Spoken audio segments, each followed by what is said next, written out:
So what I've done now is I have brought some of the references that we discovered through our literature search and brought them over to this template where on the left column, I made sure that the entire APA citation, as I grabbed them from the website, could be captured, right? Now, we do have to acknowledge that some of them may not be perfect. Sometimes capitalization is not accurate, the page numbers are not accurate, the DOI has not been included, the names need corrections, and so on. So it is our responsibility to ensure accuracy of these APA citations for a later stage, but for now, this is good enough, right? So we do have our citations here on the left side. And then what I did is that for each of those citations, put the abstract here, copy, pasted the abstract, nothing else, right? Just copy, paste.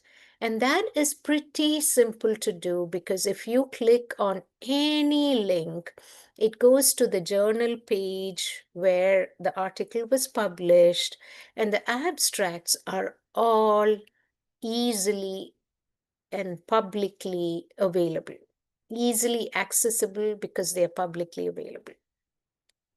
So this should be no problem at all. Now, in some cases, you may not be able to get the full PDF, download the PDF, and there are different ways of doing that. But for now, we have the abstract. And this is a good way for us to first assess the importance of this article for our purposes, and then know how many we need to pursue more consciously.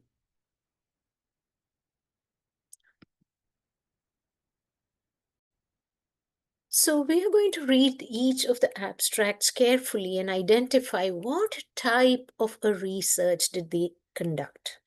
Okay, because overall we want to know, is it a conceptual paper? Is it a theoretical paper? Did they conduct quantitative analysis? Quantitative analysis, how did they conduct the study?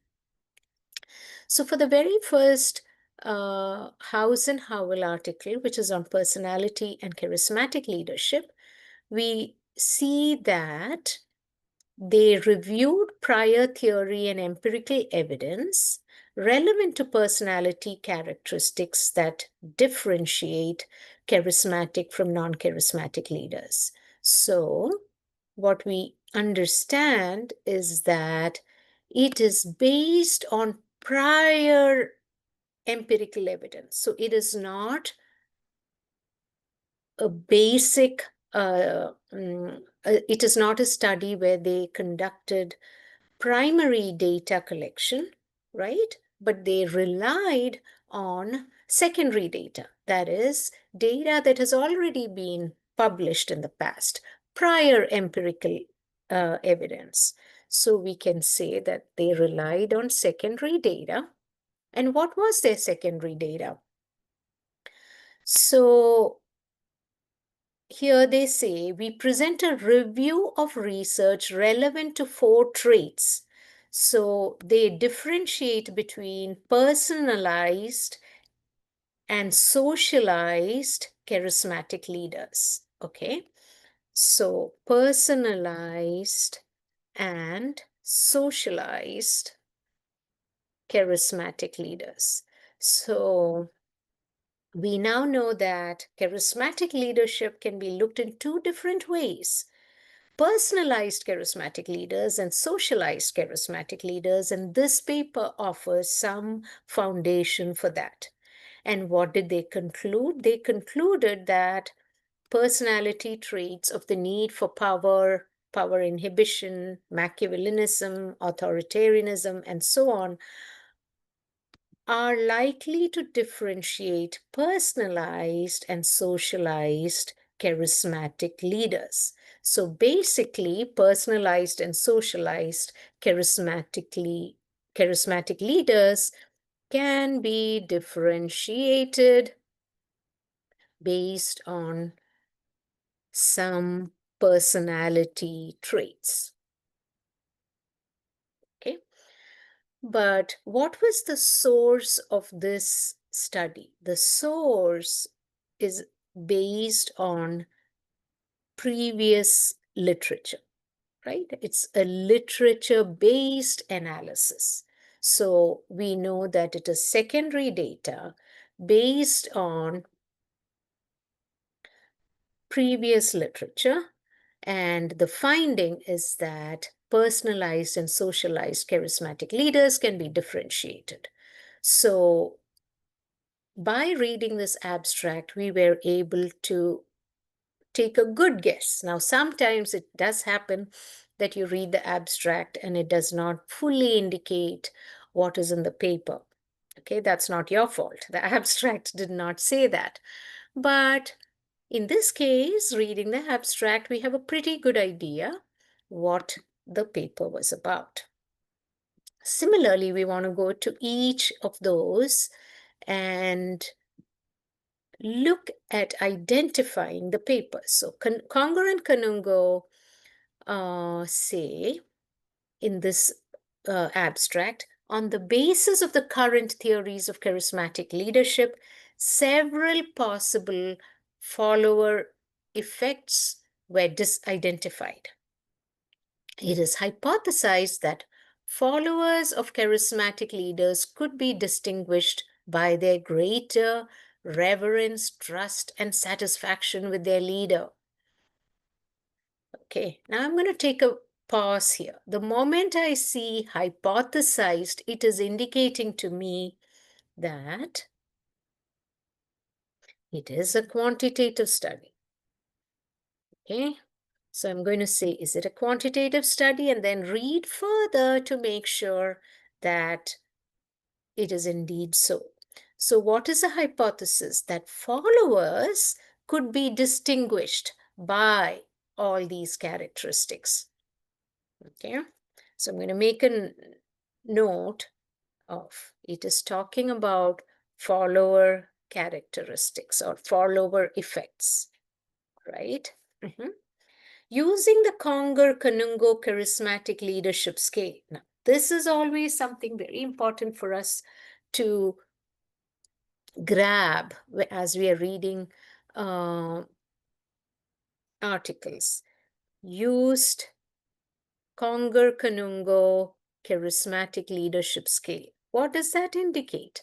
Other than the fact that there is a good scale or a scale that is being used for measuring charismatic leadership, it also indicates further that this is a quantitative study, because usually when a scale is used, they are using a quantitative measurement, right? And so this is great. Then the results show a strong relationship between follower reverence and charismatic leadership. So what they're saying is follower effects of what reverence did they say? Reverence and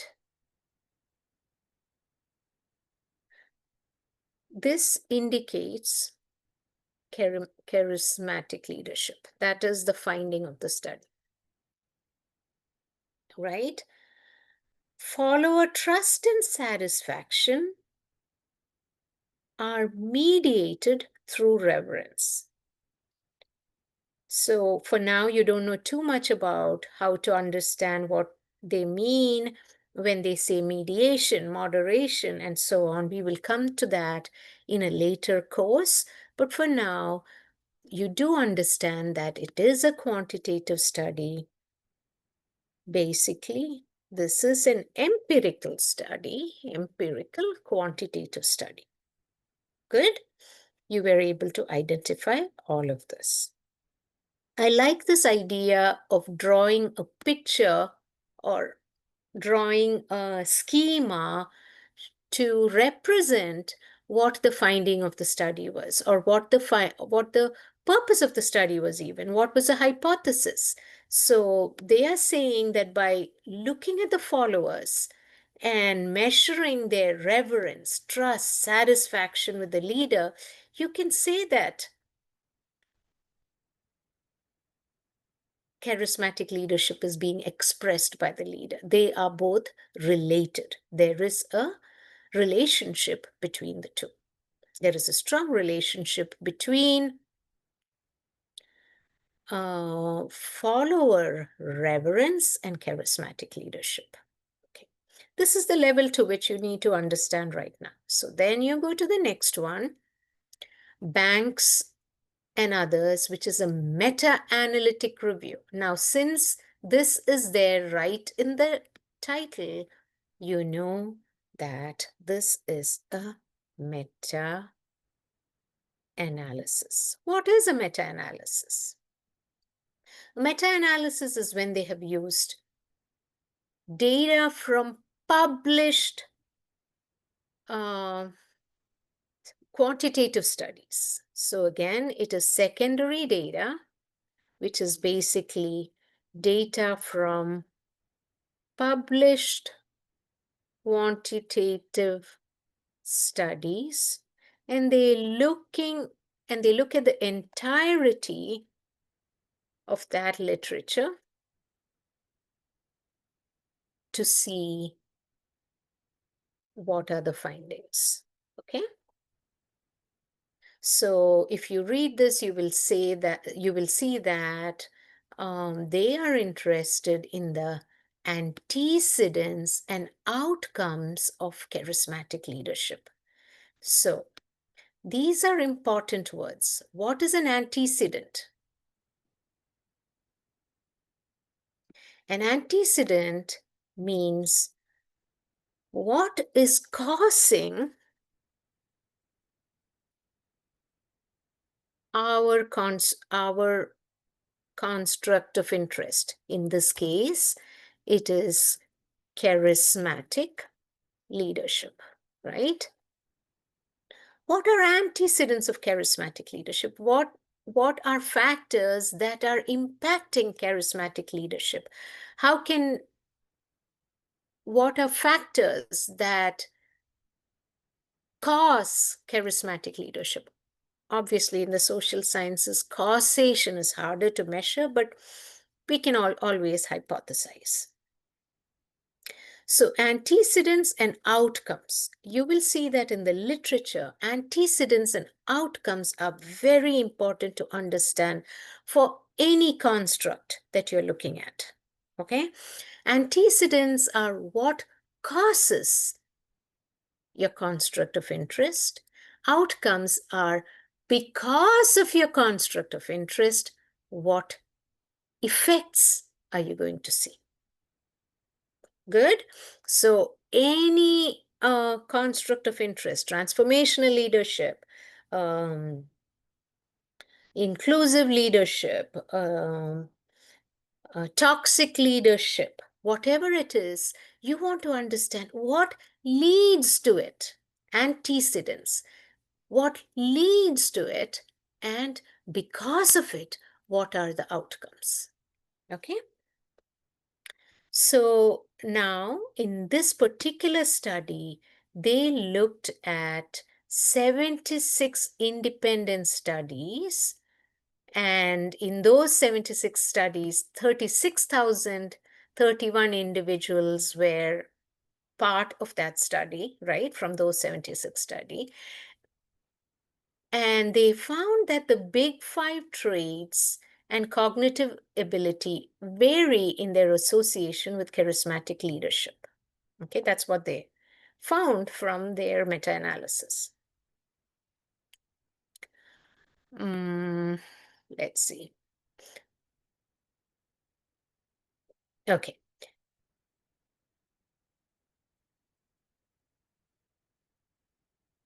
Outcomes of interest are supervisor-rated task performance, supervisor-rated citizenship behaviors, and group or organization performance. So if you look at antecedents, Here they found personality traits being able to predict charismatic leadership. And charismatic leadership, the outcomes that they found were supervisor-based task performance, supervisor-rated citizenship behavior, and so on. Good? Okay. So this much we gathered just from the abstract. So far we have 2 studies with secondary data, right? We have we saw one where it was a quantitative analysis. And so let's find the others.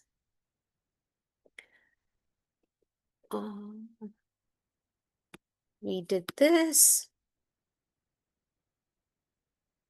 We talked about, we didn't do Abolio and Yamarino because that is a book chapter. I don't know how we skipped that and came down, but anyway, this one is a book chapter that explains charismatic leadership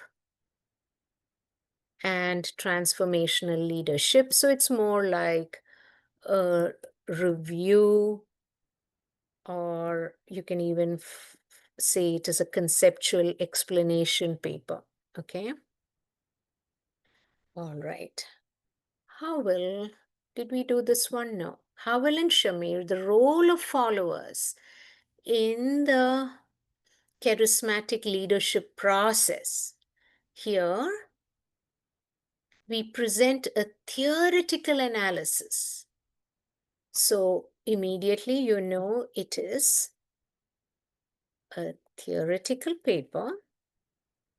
Theoretical papers are very important whenever you are trying to understand a construct. So here we present a theoretical analysis of the follower's role in the charismatic leadership process. So what is a follower's role? Specifically, we distinguish between 2 types of charismatic relationships, personalized and socialized, and present general propositions about how followers' self-concepts may determine the type of charismatic leadership relationship they form with the leader. Okay, so theoretical paper about. Now, if you are following along, you have already noticed that personalized and socialized charismatic leadership is something that House talked about in his personality article. So there is more theoretical explanation here about personalized and socialized charismatic leadership by looking at follower self-concepts, okay? So it is a theoretical paper, you know what it's talking about, and it talks about followers self-concepts. Follower self-concept.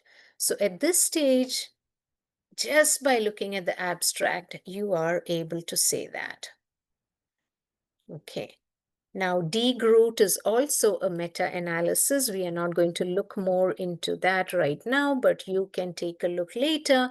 You understand now what a meta-analysis is. Rowden. Rowden's study is about the relationship between charismatic leadership behaviors and organizational commitment. This article reports on a study to measure the relationship between the 6 leadership behaviors and the 2 organizational components. Okay. So when you are talking about a relationship between leadership behaviors and organizational commitment, just by reading that, you are kind of clued to the fact that this is a quantitative study. But you read more to make sure, and sure enough, they say a total of 245 respondents from 6 organizations in Southeast USA participated. Pearson's correlations were computed, and it revealed 6 factors, correlation, etc. So, it is a quantitative study. There was a correlation analysis, and these findings indicate leaders' sensitivity to members' needs is related to organization commitment. What type of a leadership behavior is helping organizational commitment? Leaders' sensitivity to members' needs. Okay. Having a clear vision and articulating it is related to commitment. So, this is how they have measured charismatic leadership in this study. All right, now what we do not have here, and I did want to make sure was uh, an article that we looked at together, is a qualitative study. So let me add that real quickly, and we will look at the abstract for that as well.